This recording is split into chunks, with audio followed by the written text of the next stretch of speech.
noho ny firongatry ny elokanabaka ankehitriny dia nanapa-kevitra ny Gabriel izay mpanao gazety ato amin'ny feon'ny demokrasia fa amme sy zaratra ikefa ho an'ireo gendarmerie ato amin'ny filiovana Menabe ka ny tanterahana omaly alahady tontolon'ny andro izany fifampizarana traikefa teo amin'ny gendarmerie Menabe sy ny Gabriel izay mpanao gazety sady tompon'andraikitra ny orinasa ifandray. Nilaza moa Andriamatoa Colonel Faneva fa tena ilain'ny gendarmerie amin'ny fiatrehana amin'izao vaninandro izao ity fampiofanana ity ary natao izay ahaizan'ireo tompon'andraikitra izany mba hitondra ainga avao sy ho fanatsarana fomba fiasa amin'ny fikirakirana ny informatika sy ny eo fanadihadiana amin'ny elokanabaka ato amin'ny faritra Menabe. Na metoky izy fa ato dia isy ny fanatsarana ny fomba fiasa ary isy ihany koa ny ezaka vaovao atao amin'izao fampiarana fampiofanana azo izao ary ny saotra ny mpanao gazety ny Gabriel moa izy tamin'ny fampizarana maimaim-poana satria dia ery lehibe ho an'ny gendarmerie Menabe no nazahoana ity fahalalana nozarainy imaly ity. Malala fa amin'izao fotoana iainantsika zao ny sala amin'ny raha tena mijery ny tana tsy fandriam-pahalemana atsika dia nitranga matetika mitranga dia any amin'ny elokanabaka any zany zao zavatra tena misy firy very telefona ny manao piratage ny maro zany le izy dia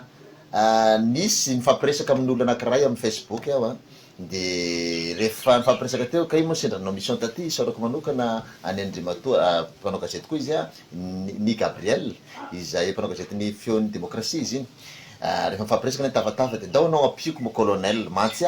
amin'ny fomba fijerevana ty Facebook ty hitako be mandroso le asa ataonao ka hanao hanampy anao indrindra fa ny ekipa miaraka aminao de tsy salasala moa tenako vonona raha ohatra ka izany ka am'izao mandeha ny Morondava. Okay, ka izy nidina ty zany mitan'le fivirina tany Antananarivo fa na izany zany de mbola mamerina fisaorana anazy amin'ny fanokanana fotoana na de efa tsy manam-potoana firy de nanokana misy maly tontolon'ny andro nampianatra an'ireo ekipa ny teto anivon'ny gendarmerie ny Menabe moa zany no izy teo mpikirakira communication zany hoe communication diany resaka informatika no nangonina tato valila zany zahay tato amin'ny maly nisy antony manokana mihitsy reny ary tsy maintsy niterina mihitsy nahain'le izy satria hoana firy ve telefona de verin-javany antsy izy toy am'izao zany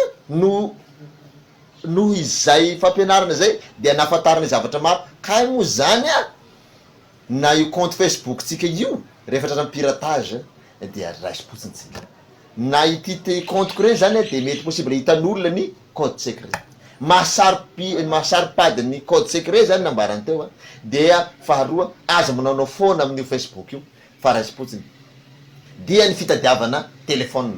taloha tsika nandinika be sarotra be mitady le telefona manderaky izy sao adiny firy fa rehefa atratran'le fianarana iny de kay na ianao mangalatra io ho azo ny sary amin'ny telefona angalarinao aby zany hoe manamaivana ny asanay zany le izy ary atoatsika dia ahita zava-baovao am'izay hoe ahoana ty fomba fiasan'ny gendarmerie Menabe ty fa de tena ianao mangalatra io de mety sarinao mihitsy ny hita am'le telefona angalarinao iny zay vao tonga sainanao hoe kay tsy azo atao ty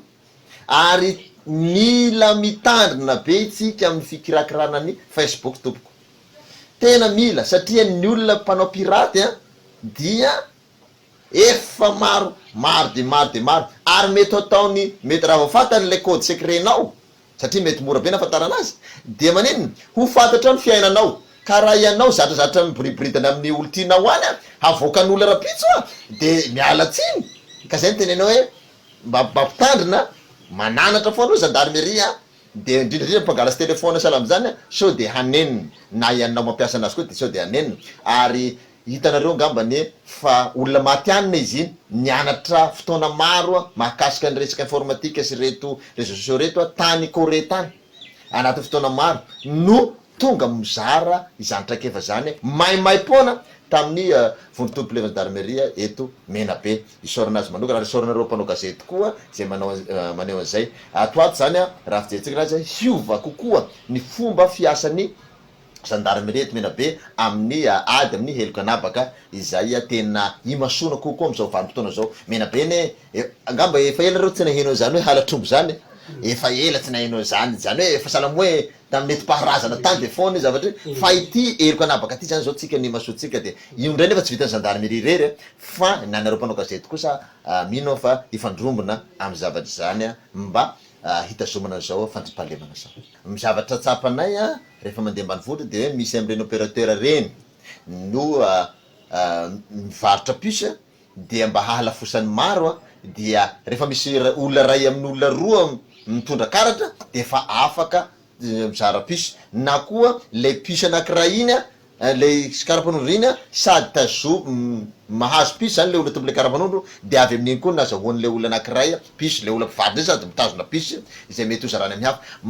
mame varavarana lehibe amin'ny tsy fandripahalemana zany ka dikan'izay zany de mampitandrina hoatsika raha tombona anao zany taloha de ajanony zany fa raha ohatra mbola sananao tsy azo atao zany fa ny fanadihadiana fa tsy maintsy hatomboka ihany dia mampitandrina zay mbola sananao fa isorana manokana ny mpanome ango-baovao ary zay tsy tonona mihitsy zay maty kosa fa izay tsy tony naranareo me manome le ango-baovao fa rehefa tratra kosa le olona de zay ny zava-dehibe amitsika mba hanatsaharan'ny olona hafa mba tsy ho fankalatahaka zay zavatra any tsara le mitady vola ary ny vola mamy foana fa raha toa ka zavatra ratsy na zahoanazy de hitaitaina anao ary any amponjany hafarana